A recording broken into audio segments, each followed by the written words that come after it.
ಹೊರಟಿದ್ದು ಶ್ರೀರಾಮ ಕಾರ್ಯಕ್ಕಾಗಿ. ಶ್ರೀರಾಮನ ಸೇವೆಯಲ್ಲಿ ತೊಡಗಿಸಿಕೊಂಡವರಿಗೆ ಎಂದಿಗೂ ಜೀವನದಲ್ಲಿ ಅಪಜಯ ಎನ್ನುವುದು ಬರಲಿಕ್ಕೆ ಸಾಧ್ಯವೇ ಇಲ್ಲ. ಅಂದ ತಕ್ಷಣದಲ್ಲಿ ಈ ಹೊತ್ತು ಹರಿಹರರಲ್ಲಿ ಭೇದವಿಲ್ಲ ಎನ್ನುವುದನ್ನು ಅವರಿಬ್ಬರೇ ಈ ಹಿಂದೆಯೇ ಸಾಬೀತುಪಡಿಸಿದ್ದಾರೆ. ಅಂತಿರುವಾಗ ಹರಿಭಕ್ತರಾದ ನಮಗೆ ಅಂತಹ ಗೊಡವೆ, ಯುದ್ಧ ಮಾಡುವಂತಹ ಗೊಡವೆ ಬೇಕಾಗಿಲ್ಲ. ಅದಷ್ಟೇ ದುರ್ಲಭವಾದಂತಹ ಯುದ್ಧವೇ ಸಂಘಟಿಸಿರುವಂತಾದರೂ ಸಹ ನಮ್ಮ ಆತ್ಮವಿಶ್ವಾಸದಿಂದ ಶ್ರೀರಾಮನ ಕರುಣೆ ಎನ್ನುವಂತಹ ಮಹಾಸಾಗರದಲ್ಲಿ ತೊಯ್ಯುತ್ತಿರುವಂತಹ ನಾವು ಅಂತಹ ಯುದ್ಧವನ್ನಾದರೂ ಜಯಿಸುತ್ತೇವೆ ಎನ್ನುವಂತಹ ನಂಬಿಕೆಯಿಂದ ಬೀಗುತ್ತಾ ಇದ್ದೇವೆ. ಹಾಗಾದ್ರೆ ಈ ಹೊತ್ತು ಒಂದು ಸಂಧಾನ ಕಾರ್ಯ ಎನ್ನುವುದು ಆಗಲೇಬೇಕು. ಹಾಗಾದ್ರೆ ಸಂಧಾನಕ್ಕಾಗಿ ಕಳಿಸಬೇಕಾದಂತಹ ವ್ಯಕ್ತಿ ಒಬ್ಬ ಯೋಗ್ಯತಾ ಸಂಪನ್ನನಾಗಿರಬೇಕಾದರೂ ಅಷ್ಟೇ ಮುಖ್ಯ. ನಮ್ಮ ಪಕ್ಷದಲ್ಲಿ ಒಂದು ಅವಲೋಕನ ಮಾಡಿ ಅಂತಹ ವ್ಯಕ್ತಿ ಯಾರಿದ್ದಾರೆ ಅಂತ ಗಮನಿಸಿದರೆ ಯಾಕೆ ವಿಚಾರ ಮಾಡಬೇಕು? ಇದ್ದಾನಲ್ಲ ಶ್ರೀರಾಮದಾಸನಾದಂತಹ ಹನುಮಂತ. ಓ ಮಾರುತಿ, ಇದ್ದವಾರೆ ಆ ಕ್ಷಣದೋಷ ನಡಿಗೆ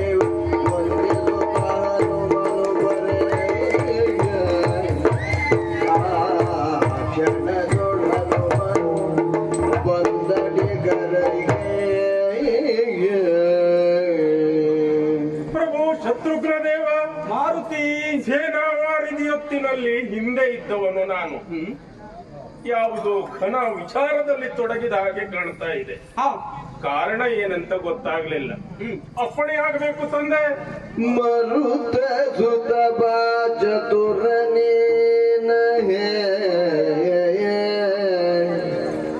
ಮರುತ ಸುತ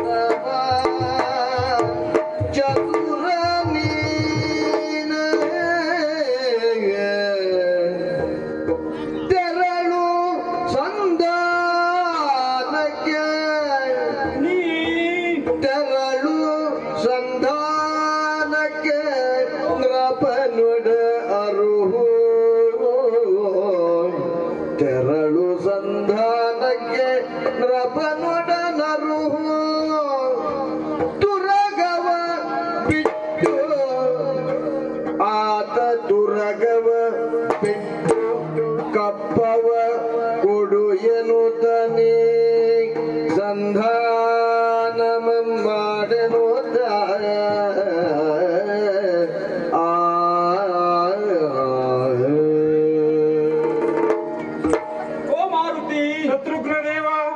ನಮ್ಮ ಪಕ್ಷದಲ್ಲಿ ಇದ್ದವರಲ್ಲ ಅತ್ಯಂತ ಚತುರಮತಿ ನೀನು ಎಂಬುದಾಗಿ ನಾನು ಗುರುತಿಸಿದ್ದೇನೆ. ಸಂತೋಷದ ವಿಚಾರ. ಅಯ್ಯ, ನಿನ್ನನ್ನ ಕಂಡಾಗ ಒಮ್ಮೊಮ್ಮೆ ನನ್ನ ಮನಸ್ಸಿನಲ್ಲಿಯೇ ಅಸೂಯೆಯಂತಹ ಭಾವ ಮೂಡುವುದು. ಯಾಕೆ? ಶ್ರೀರಾಮಚಂದ್ರನ ಒಡ ಹುಟ್ಟಿದವನು ಶತ್ರುಘ್ನಾದರೂ ಕೇವಲ ಶ್ರೀರಾಮಚಂದ್ರನ ಒಡನಾಟದಿಂದಲೇ ಅವನ ಸೇವೆಯನ್ನ ಮಾಡುವಂತಹ ಮಹಾಭಾಗ್ಯವನ್ನ ಪಡೆದಂತಹ ಪುಣ್ಯಶಾಲಿನಿ ಅಲ್ಲವೇನು? ದೇವರೇ, ಪಂಪಾ ತಟಾಕದಲ್ಲಿ ಯಾವ ಒಂದು ಶುಭ ಮಂಗಳಗಳಿಗೆ ನನ್ನ ಪಾಲಿಗೆ ಒದಗಿ ಬಂತು ಆ ಕ್ಷಣದಲ್ಲಿಯೇ ನಾನು ಹೇಳಿದವನಿದ್ದೇನೆ. ರಾಮ, ನಾನಿನ್ನ ಕಿಂಕರನಾಗಿರ್ತೇನೆ, ನಿನ್ನ ದಾಸನಾಗಿರ್ತೇನೆ, ನಿನ್ನ ಸೇವಕನಾಗಿರ್ತೇನೆ, ಅನು ಮಾಡಿಕೊಡುವಂತ ಸೆರೆಯೊಡ್ಡಿ ಕೇಳಿದವ. ಅದಕ್ಕಾಗಿ ನನಗೆ ಹೆಮ್ಮೆ ಆಗ್ತಾ ಇದೆ. ಮಾತ್ರವಲ್ಲ, ಅದೆಷ್ಟು ಚತುರಮತಿ ನೀನೆಂದು ಕೇಳಿದರೆ ನಿನ್ನ ಸೇವೆಯನ್ನ ಮಾಡುತ್ತಲೇ ಶ್ರೀರಾಮಚಂದ್ರನ ಅನುಗ್ರಹಕ್ಕೆ ಪಾತ್ರನಾದಂತಹ ಚತುರಮತಿ ನಿನ್ನದ್ದು, ಅಂತಹ ಚತುರತೆ ನಿನ್ನದ್ದು. ಮಾತ್ರವಲ್ಲ, ಅದೆಷ್ಟೋ ಜನರಿಂದಲೂ ಅಸಾಧ್ಯವಾದಂತಹ ಸೀತಾನ್ವೇಷಣ ಕಾರ್ಯವನ್ನ ಅತ್ಯಂತ ಯಶಸ್ವಿಯಾಗಿ ಮುಗಿಸಿದಂತಹ ಚತುರತೆ ನಿನ್ನದ್ದು. ನಿಜ ಸ್ವಾಮಿ, ಹೌದಲ್ಲ? ಹೌದು. ಇಂತಿರುವಾಗ ಆ ನಿನ್ನ ಚತುರತೆ ಇಂದು ಶ್ರೀರಾಮಾಶ್ರಮದಂತಹ ಸೇವೆಗೂ ಬರಬೇಕು ಎನ್ನುವುದೇ ನಮ್ಮ ಆಶಯ. ಅಲ್ಲದೆ ಹೋದರೆ ಇಂದು ವೀರಮಣಿಯು ನಮ್ಮ ತುರಗವನ್ನ ಬಂಧಿಸಿದ್ದಾನೆ. ನಮ್ಮ ತುರಗವನ್ನ ಬಂಧಿಸಿ ಯುದ್ಧಕ್ಕೆ ಸಿದ್ಧನಾಗಿ ನಿಂತಿದ್ದಾನೆ. ಜ್ಯೋತಿರ್ಮೇಧಪುರದ ವೀರಮಣಿ ಎಂಬಾತ ನಮ್ಮ ತುರಗವನ್ನ ಬಂಧಿಸಿದ್ದಾನೆ. ಆತನೇನು ಸಾಮಾನ್ಯದವನಲ್ಲ ಎಂಬಲ್ಲಿಗೆ ಈ ಹಿಂದೆ ಅದೆಷ್ಟೋ ರಾಜರು ನಮ್ಮ ತುರಗವನ್ನ ಬಂಧಿಸಿದರೂ ಸಹ ಈ ಸಂಧಾನ ಕಾರ್ಯವನ್ನ ಮಾಡಬೇಕೆಂಬಂತ ಅನಿವಾರ್ಯತೆ ನಮ್ಮ ಪಾಲಿಗೆ ಎದುರಾಗಿರಲಿಲ್ಲ. ಆದರೆ ಈತ ಕೇವಲ ಒಂದು ನಾಡಿನ ಮಹಾರಾಜ ಮಾತ್ರ ಆಗಿರದೆ ನಾವೆಲ್ಲರೂ ಪೂಜಿಸುವಂತಹ ಮಹಾದೇವನ ಕಿಂಕರನೂ ಆಗಿ ಅವರನ್ನೇ ಅಳಿಯನ್ನಾಗಿ ಮಾಡಿಕೊಂಡು ತನ್ನ ಪುರದಲ್ಲಿಯೇ ಸ್ಥಾಪಿಸಿಕೊಂಡಿದ್ದಾನೆ. ಅಂತಹ ಮಹಾನ್ ಹರನ ಸದ್ಭಕ್ತರನ್ನ ಇದಿರಿಗೊಳ್ಳುವಾಗ ಒಮ್ಮೆಲೆ ಮುನ್ನುಗ್ಗುವುದು ಅಪರಾಧವಾದಿತ್ತೇನೋ ಎಂಬಂತಹ ಶಂಕೆ ನನ್ನ ಮನಸ್ಸಿನಲ್ಲಿ. ವೀರಮಣಿ ಒಬ್ಬ ಸಾಮಾನ್ಯದವನಲ್ಲ, ಒಬ್ಬ ಶಿವಶರಣನಿದ್ದಾನೆ, ಒಬ್ಬ ಶಿವಭಕ್ತನಿದ್ದಾನೆ ಎಂಬಲ್ಲಿಗೆ ನಿನ್ನ ವಿಚಾರ ನಿಲುಕಿತ್ತು. ಮಾತ್ರವಲ್ಲ, ಪರಿಣಾಮ ಶ್ರೀರಾಮಚಂದ್ರನ ಆದರ್ಶವನ್ನೇ ಅನುಸರಿಸುತ್ತಾ ಆತನು ಈ ಹಿಂದೆ ಸಂಧಾನ ಕಾರ್ಯಕ್ಕಾಗಿ ಪ್ರಯತ್ನವನ್ನ ಪಟ್ಟಿದ್ದಾನೆ ಎನ್ನುವುದನ್ನ ಮನಗೊಂಡು ಇಂದು ಒಂದು ಸಂಧಾನ ಮುಖೇನವಾಗಿಯೇ ನಮ್ಮಿಬ್ಬರಲ್ಲಿ ಇರಬಹುದಾದಂತಹ ವೈರವು ಶಮನವಾಗುತ್ತದೆ ಎನ್ನುವುದಾದರೆ ಮತ್ತೆ ಯಾಕೆ ಒಂದು ಪ್ರಯತ್ನವನ್ನ ಮಾಡಬಾರದು ಎನ್ನುವ ಹಾಗೆ ವಿಚಾರ ಮಾಡಿದ್ದು. ಆ ತತ್ವ ನಿರ್ಣಯಕ್ಕೆ ಬದ್ಧನಾಗಿ ನಿಂತವನ ದೇವರೇ. ಹೌದು. ಅಖಂಡವಾದ ಪಾಯಸ ವಿಂಗಡಿಸಲ್ಪಟ್ಟ ಹಾಗೆ ನೀವು ನಾಲ್ವರು ಹುಟ್ಟಿಕೊಂಡವರಂತೆ ದಶರಥ ಚಕ್ರವರ್ತಿಗಳಿಗೆ ಪುತ್ರಿಕಾಮೇಷ್ಟಿಯಾಗದ ಪ್ರತೀಕವಾಗಿ ಪಾಯಸದ ಸವಿಯಲ್ಲಿ ಯಾವ ವ್ಯತ್ಯಾಸವೂ ಇರ್ಲಿಕ್ಕಿಲ್ಲ. ಯಾಕಂದೆ ಈ ಮಾತನ್ನ ಪ್ರಭು ಸ್ವತಃ ನನ್ನ ಸ್ವಾಮಿ ನಿನ್ನ ಅಣ್ಣ ದೇವ ತೆಗೆದುಕೊಳ್ಳಬೇಕಾದಂತ ಆ ಕಾರ್ಯವನ್ನ, ಆ ನಿರ್ಧಾರವನ್ನ ನೀನು ಸಂಕಲ್ಪ ಮಾಡಿ ಆ ನಿರ್ಧಾರಕ್ಕೆ ಬದ್ಧನಾಗಿದ್ದೀಯಳಾದ್ರೆ ಸಂತೋಷದ ವಿಚಾರ ಸ್ವಾಮಿ. ಅದಕ್ಕಾಗಿಯೇ ಹೇಳಿದ್ದು ಪಾಯಸದ ಸವಿಯಲ್ಲಿ ಯಾವ ವ್ಯತ್ಯಾಸವೂ ಇಲ್ಲ. ನಮ್ಮ ನಾಲ್ವರು ಸಹೋದರರ ಮನಸ್ಥಿತಿಯು ಒಂದೇ ತೆರನಾಗಿದ್ದು ಎನ್ನುವ ವಿಷಯವೂ ಆಗಿದ್ದ ಮೇಲೆ ಈ ಹೊತ್ತಿಗೆ ಸಂಧಾನ ಕಾರ್ಯಕ್ಕಾಗಿ ನಮ್ಮ ಪಕ್ಷದಲ್ಲಿ ಚತುರಮತಿಯಾದಂತಹ ವ್ಯಕ್ತಿಯು ನೀನೇ ಎನ್ನುವ ಹಾಗೆ ನಿರ್ಧರಿಸಿದ್ದೇನೆ.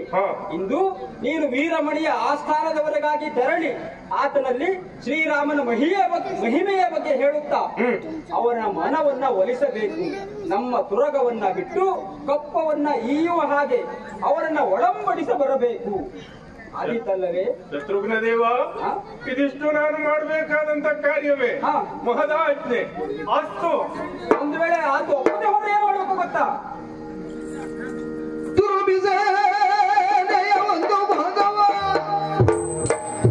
ತುರುಬಿಸೇನೆಯ ಬಂಧು ಬಾಂಧವ ತರಳ ಋಣಗೂಡುತ್ತ ಶೈಮಿನಿ ಪುರಕ್ಕೆ ಪೋಪರ ಪೊರಡು ಪೊರಡು ಪೊರಡು ದೊರಗೆಂದನು ತಪ್ಪಿ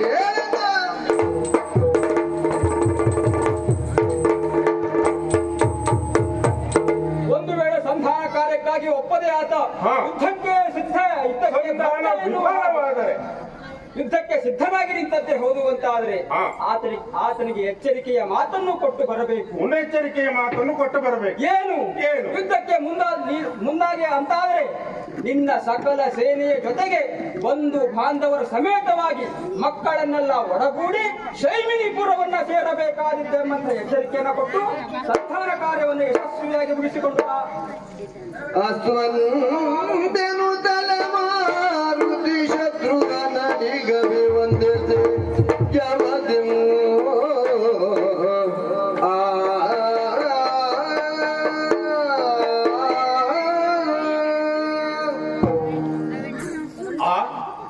ಎಂತ ಸುವರ್ಣಾವಕಾಶ, ಎಂತ ಸದಾವಕಾಶ ನನ್ನ ಪಾಲಿಗೆ ಒದಗಿ ಬಂತು.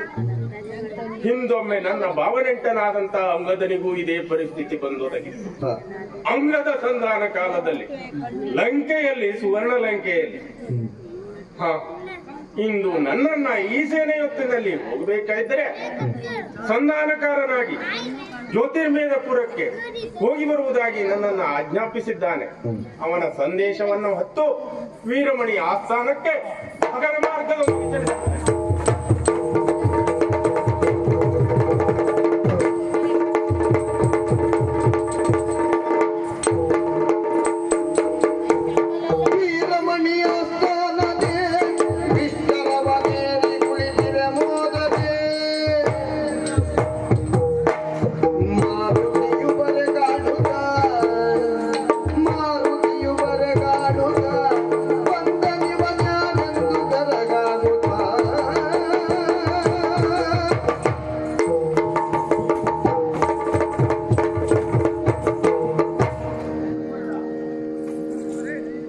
ಇದೇನು ಆಶ್ಚರ್ಯ!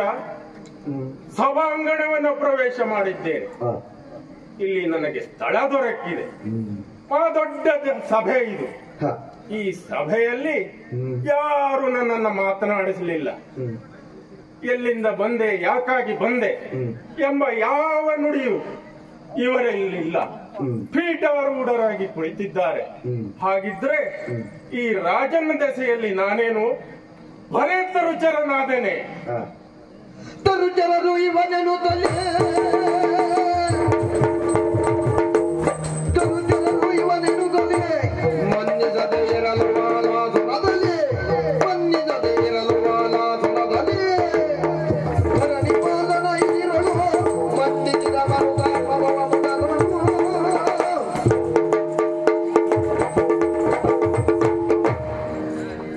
ವಿಚಾರ ಮಾಡಿದರೆ ನನ್ನ ಗಮನಕ್ಕೆ ಬರ್ತಾ ಉಂಟು.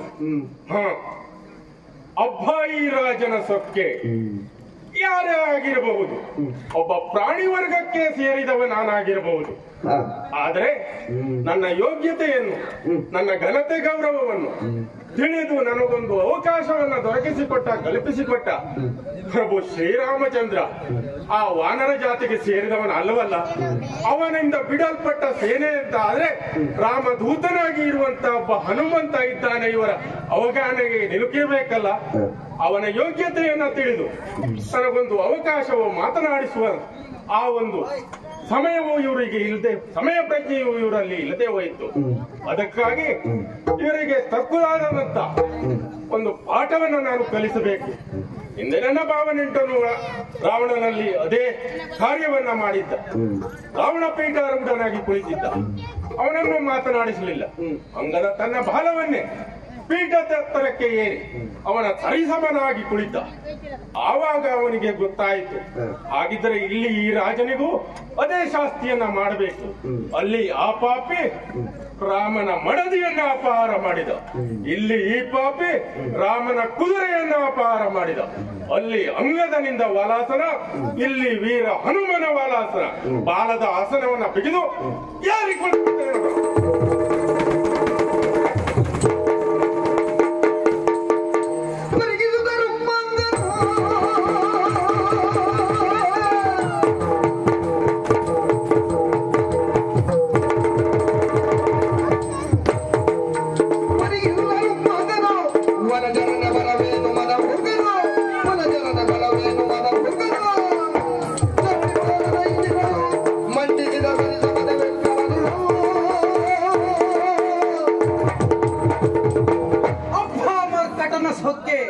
ಅದಲ್ಲವಾಗಿದ್ದರೆ ರಾಜಸ್ಥಾನವನ್ನು ನೇರವಾಗಿ ಪ್ರವೇಶಿಸಿ ರಾಜನಿದ್ದಾನೆ ಎನ್ನುವುದಾಗಿ ರಾಜನಿಗೆ ಗೌರವವನ್ನು ಕೊಡದೆ ರಾಜನಿಗಿಂತಲೂ ಎತ್ತರದ ಸ್ಥಾನದಲ್ಲಿ ಕುಳಿತುಕೊಳ್ಳುತ್ತೀಯ ಅಂತಾದರೆ ನೀನು ಅವರ ಮದಮುಖರು ನೀವೀಗಲು, ಮದಮುಖರು ನೀವೀಗಲು, ಶ್ರೀರಾಮ ಹದಿನಾಲ್ಕು ಜಗದೀಯಳು, ಶ್ರೀರಾಮ ಹದಿನಾಲ್ಕು ಜಗದೀಯಳು. ಅಧಿಕ ನೈಪವ ಬಿಡಿದಿರಿ, ಬರಿದೇಕೆ ಕದನ ಕಾರಣರಾದಿರಿ. ಒಬ್ಬ ಸಂಸ್ಕಾರಯುತ ಹುಡುಗ ಅಂತ ಭಾವಿಸಿದ್ದೆ. ಅಪ್ಪನ ಜೊತೆಯಲ್ಲಿ ಸೇರಿ ಇವನು ಹಾಳಾದ್ನ ಕೇಳಿ. ಯಾಕೆ ಹೇಳ್ತೇನೆ? ಒಬ್ಬನನ್ನ ಬಂದವನನ್ನ ಆದರಾತಿಥ್ಯವನ್ನ ಮಾಡುವುದನ್ನ ಬಿಟ್ಟು ನನಗೆ ಮಧಮುಖ ಕೋತಿ ಇದಕ್ಕೆ ನಿನಗಿಲ್ಲ ಅವಕಾಶ ಕೊಟ್ಟವರು ಯಾರು, ನಮ್ಮ ಎತ್ತರಕ್ಕೆ ಬೆಳೆದಿದ್ದೀಯಾ ಅಂತ ನನ್ನಲ್ಲೇ ಹೇಳ್ತಾನೆ. ಹಾಗಿದ್ರೆ ರಾಮನ ಬಗ್ಗೆ ತಿಳಿಯಲಿಲ್ಲವೇ? 14 ಲೋಕದಲ್ಲಿಯೂ ರಾಮನಾರು ಎನ್ನುವುದನ್ನ ತಿಳಿದಿದ್ದಾರೆ. ಅಲ್ಪ ಅಜ್ಞಾನಿಗಳಿರೋ ಮುಚ್ಚಬಾಯಿ. ವೀರಮ್ಮನೆಯು